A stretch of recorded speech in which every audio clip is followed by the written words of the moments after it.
Welcome to another episode of the TUE Brew Review. In fact, it's our final episode of the year.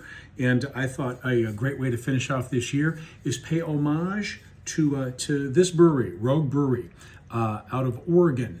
This is Dead and Dead. This came out of my beer cellar. So this is the classic Rogue Dead Guy Ale, which is a my Bock, and it's been aged in a Rogue Dead Guy whiskey barrel.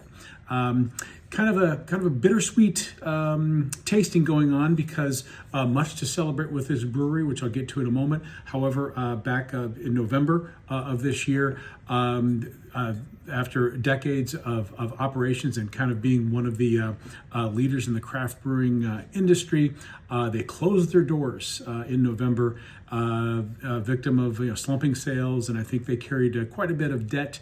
And I think it all kind of came crashing down, unfortunately. But we're not here to talk about that. We're here to celebrate what these guys did. If you were someone who came of craft beer age, as I did in the late 20th century, these guys were one of the ones that kind of greased the skids, as it were. Even though they're out in the Pacific Northwest, this was one of the breweries that had a rather large distribution footprint. So you would get their beers featured in a lot of throughout the Midwest. I don't know if they reached all the way to the East Coast, but they certainly had a good offering here in the Midwest. And there's actually several of these Pacific Northwestern brewers. Of course, Rogues comes to mind. Pyramid, Red Hook. I think both of those got bought by Anheuser-Busch some years ago. There was Pete's Wicked Ale. You could find all of these beers here in the Midwestern area. So they kind of helped grease the skids before the rest of the Midwest caught up and started producing craft beers here in the 21st century. So kudos to these guys. And not only were they one of the early onset brewers, but they also were innovators in a variety of areas. They grew their own grains. They created their own hop fields. They were one of the first ones to begin distilling operations. As I mentioned, the Dead Guy whiskey that's featured in here is also from Rogue. So unfortunate that they're gone, but they did pave the way for a lot of brewers in a lot of areas. So let's go ahead and check this beer out. So as I said, the base of this is a Maibock, which is a German style lager, but it's kind of a rich malty beer that's served in the springtime or in May of the year. And then of course you after you finish that, they throw it into one of their whiskey barrels, so it picks up some of the nice whiskey and barrel characteristics. So looking forward to trying this. Anybody who has ever seen a Dead Guy Ale knows that that's kind of the Dead Guy Ale mascot. And of course, this time he's sitting in a whiskey barrel. This is a 22-ounce bottle, so a lot to get through here. Yeah, 9.5% ABV. One would expect to have a pretty good amount of alcohol heft. Also, we've got the IBUs, which is at 40. That's International Bittering Units. And for kind of a hearty brown ale, 30 to 40 is kind of the range. IPAs are higher because they've got more hops. And then some of your lagers and blonde ales and so forth are lower. So about 40 IBUs is just about right for a hearty brown ale. And they also have SRM, Standard Reference Method, which is the color of the beer. This has 26 as SRM. Brown ales tend to fall in the 30 to, I'm sorry, is that? Oh yeah, it is 20, no, I'm sorry. Yes, it is 26 SRM. I thought it said 40. 26, excuse me. So that's kind of at the low end of brown ales. Brown ales are like 30 to 50. Golden ales and lagers or blonde ales tend to be below 10. Stouts tend to be over 40. So this is going to be lighter on the color side. So enough of me yakking. Let's go ahead and get into this beer.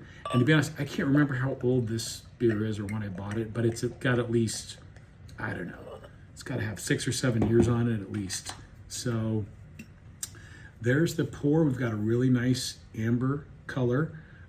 So I keep comparing it to a brown ale, but really for a Maibock, it should be more of this kind of amber color. So that is to style for a Maibock. And you've got a really a thin but clingy head, and that's probably a residual of it being sitting in my cellar for a while.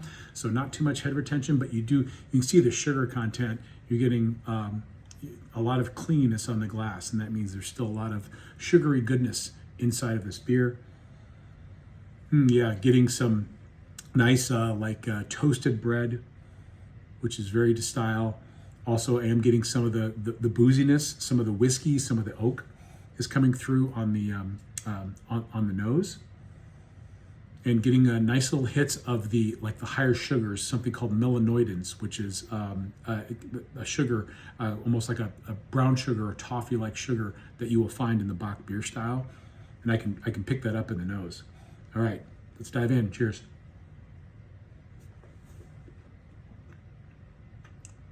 Oh man, that's tongue coating deliciousness. Getting a lot of the barrel, oak, wood, those like the tannin from the wood, and getting a nice little, I can already feel the whiskey heat kicking in on the back end, but also getting a lot of the pleasant characteristics of the Maibock. Again, you get those like this toffee-like melanoidin sugars, so you get a lot of that nice sweetness. Also getting a nice little hit of kind of earthiness in here. Again, that's because of the age of this beer in the beer cellar. I think it's aged quite well.